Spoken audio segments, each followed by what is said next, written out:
Hi, today we're making this cute black on black Halloween Dracula card. So let's get started. And we're going to start by stamping the Dracula from the cookie cutter Halloween set in Memento ink on shimmery white. We're going to use blender pens to color him, and his face and hands we're going to use the smoky slate.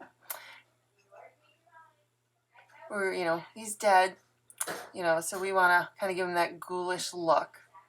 We're then going to do his jacket in real red, kind of thinking that dark velvet that Dracula might have and wear.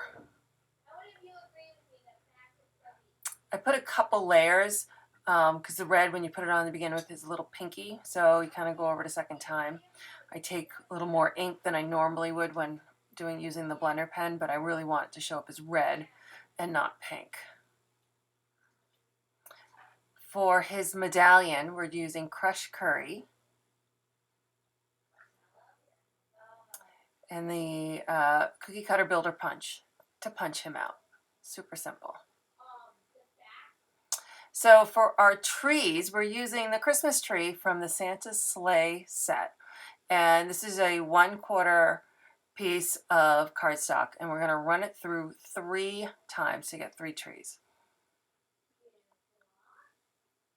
The last tree, I wanted to make it look like a little smaller, a little further back. So I just repositioned it in the die and ran it through a second time. One time it came out funkier than I thought, but I really liked it. So we kept it. So here we're going to do the Pick a Fence from the Spooky Fun bundle, the Halloween Scenes Edgelit dies. And to make the bats, I'm punching out the bitty butterfly, and you can see I want to take just the bottom of the butterfly off with the 1/2 inch circle punch.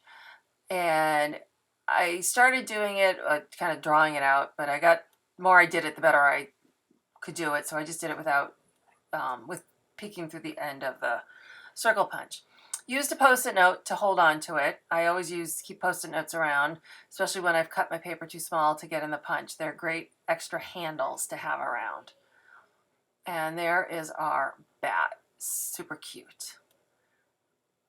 So the moon is silver foil and the 1 3/4 punch. So to add definition between all these black pieces, as well as make it look like the moon is shining on all these elements, we're adding the Whisper White craft ink to the tops of everything. And we're using a sponge dauber. And you can see every once in a while I kind of pull a piece of the tree away with my finger so that I can get into all the nooks and crannies. So now we're going to assemble the main part of our card.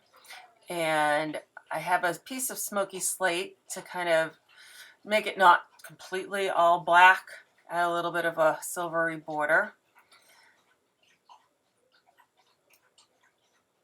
And so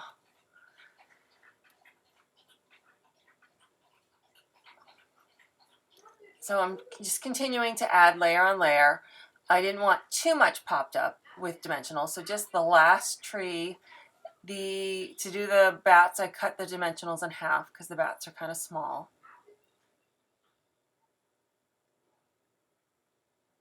And put them on the moon so that they stand out like they're flying away into the moonlight.